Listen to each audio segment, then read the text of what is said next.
In this episode of The Christian Philosopher, we'll talk about St. Thomas Aquinas' argument for the existence of God.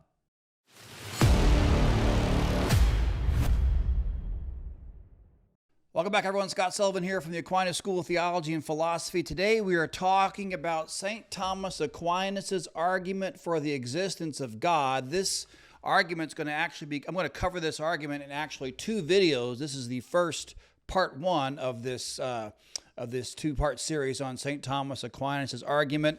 Thomas Aquinas actually, as many people know, had many arguments for the existence of God. Most famously, it's the 5 ways in the Summa.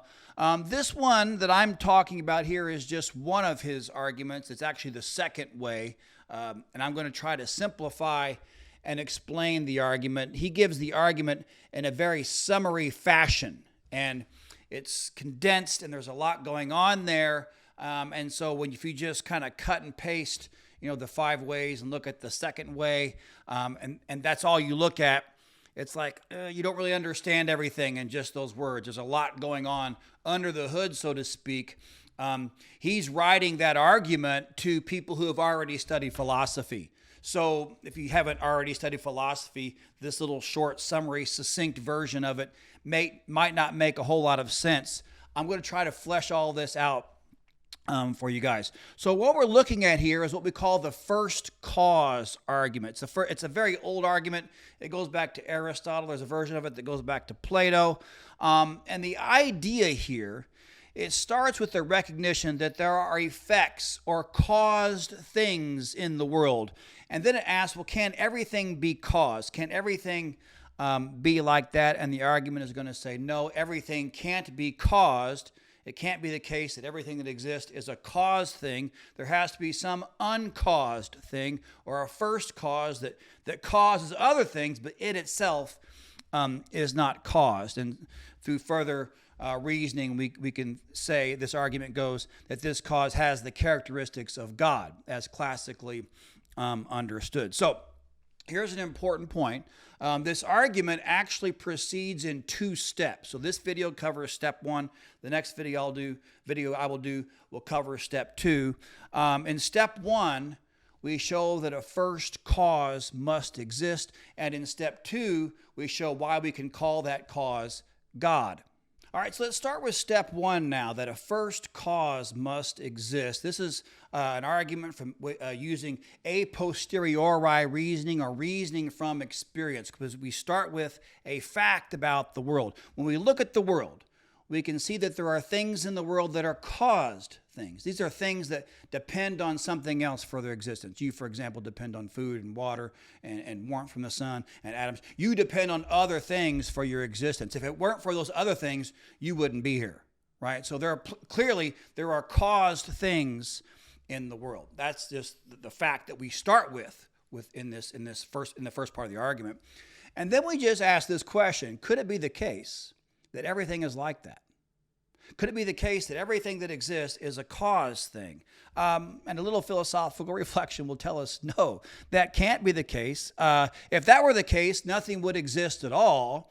And the reason, because if everything that exists is in turn dependent upon something else for existence, this would create an impossible infinite regress of causes. And Thomas Aquinas tells us why such an infinite regress of this thing being caused by that thing and that thing being caused by that thing is impossible. It can't be the case that everything is caused by something else. So let's go into a little bit of that, why an infinite regress of causes is impossible. Clearly there are caused things in the world, but everything can't be like that. So here's why. Let's take, for example, something. Let's call it thing 1. And we say, well, why does this thing 1 exist? Well, it's caused. Okay, so it depends on, say, thing 2, right?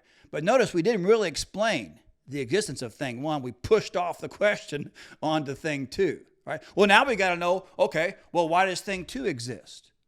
Well, it's caused by thing 3. So we didn't really explain 1 or 2. We just pushed off the question to thing 3. It's like pushing down the lump in the carpet, and the same problem keeps popping up. You see what I mean? We haven't explained the existence of thing 1 by appealing to thing 2, because thing 2 is kind of in the same boat. It depends on something else. Okay, well, 3. You see, we don't get anywhere by just adding in caused things. Adding in caused things never explains anything. We have not sufficiently explained the existence of any of these things because we have not fulfilled the necessary requirements for the first thing, the second thing, the third thing, or anything else. This would be as silly as trying to explain the movement of, say, a train caboose on a track by appealing to a boxcar. Hey, why is this caboose moving? Well, it's being pulled by a boxcar. Okay, but look, boxcars don't move by themselves either, right? The caboose is moving because of the boxcar. Well, why is that boxcar moving? Well, it's being pulled by another boxcar. You don't get anywhere adding in boxcars because these things don't move by themselves. You would need something like a train engine, something that moves by itself that's pulling all the other boxcars and caboose. You see what I'm saying? And in the same way, you would need something in the world, in the universe, that exists by itself, right? A first cause, an uncaused cause that would in turn cause the existence of everything else. So just to kind of summarize this argument that a first cause must exist, this part is very important. To really understand what's being said here, we need to break it down logically. And I think we can state it this way. Either everything is caused or there is something that is uncaused. But everything can't be caused, therefore there is something that is uncaused. So this argument here is logically valid, meaning that if those premises are true, then that conclusion follows necessarily. You see what I'm saying? So all we got to ask is, are the premises true? We'll look at the first one. Either everything is caused or there is something that is uncaused. This is self-evident. We're stating contradictory opposites. It's either caused or it's not. You see? Either everything is caused or that's not the case. You see? This is the law of excluded middle. This proposition, this first premise, has to be true. So now we just ask, is the second premise true? Well, it says, but everything cannot be caused. And we just argued for this principle, right? We argued that everything can't be caused because that would entail this impossible situation of an infinite regress of causes. So let me kind of just flesh out this point a little bit more in detail. I want you to understand that once you recognize that there are caused things in the world, that starts what we call a causal series, like a causal chain. This is caused by that, and that's caused by that. You see what I mean? One thing is caused to exist by some other thing.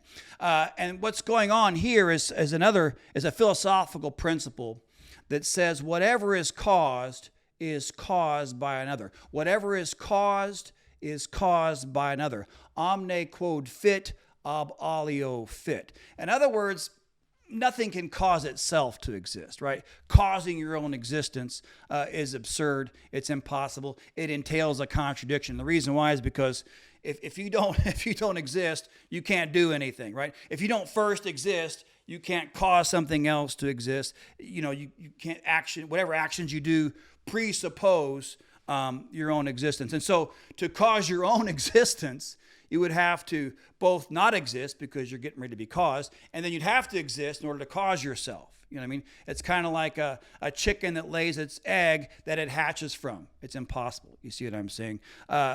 Whatever is caused must be caused by something else, and that's what gets the whole causal series going, right? Everything that is caused, it's not caused by itself, it's caused by another.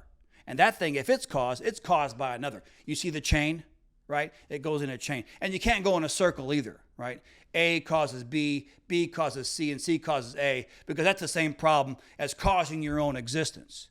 A would have to exist to cause itself, but then not exist because it has to be caused and brought into being. These things are absurd. A thing can't both exist and not exist. That is a contradiction. So there's no such thing as something that is self-caused, what they call in Latin a causa sui. There's no self-caused thing because it entails such a contradiction.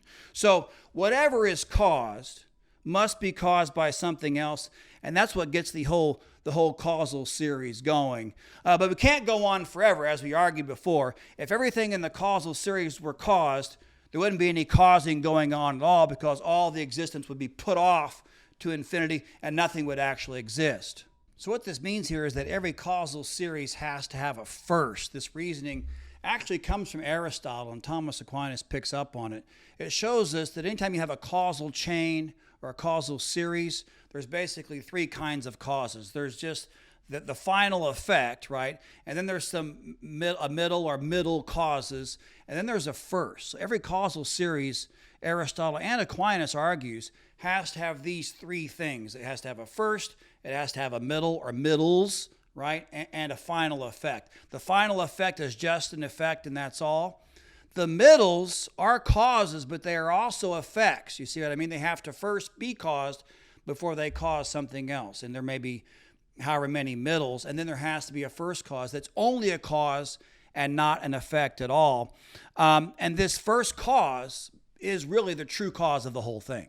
Just like when a train's moving down a track, the real cause, the first cause, the train engine, is the real cause. It's the true cause. It's the reason why the whole darn train is moving. And if you take away the first, you take away the everything else. If you take away the train engine, you take away the motion of all the cars on the track, right? So this is another principle in philosophy that states when the cause is removed, the effect is removed as well. If you take away the first, you take away the middles, and you take away the final effect. If you take away the train engine, the boxcars aren't going to move, and neither is the caboose. If you take away God, the first cause, nothing else in the middle is going to exist, and neither are you. You see what I'm saying? So God is the first cause of all things. That's how Thomas's reasoning goes. My argument here again states this: either everything is caused, or there is something that is uncaused, but everything cannot be caused, therefore there is something that is uncaused. So like I've said, this argument is sound. I think that the reasoning is valid here. The premises are true. And so boom, that conclusion, there has to be something that is uncaused, some kind of uncaused first cause of things.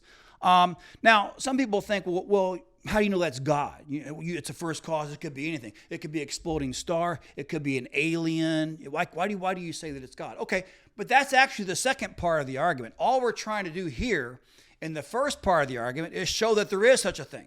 There is a first uncaused cause. And this is a two-step argument. So step one, we're just trying to show that there must be, it has to be the case that there is a first uncaused cause.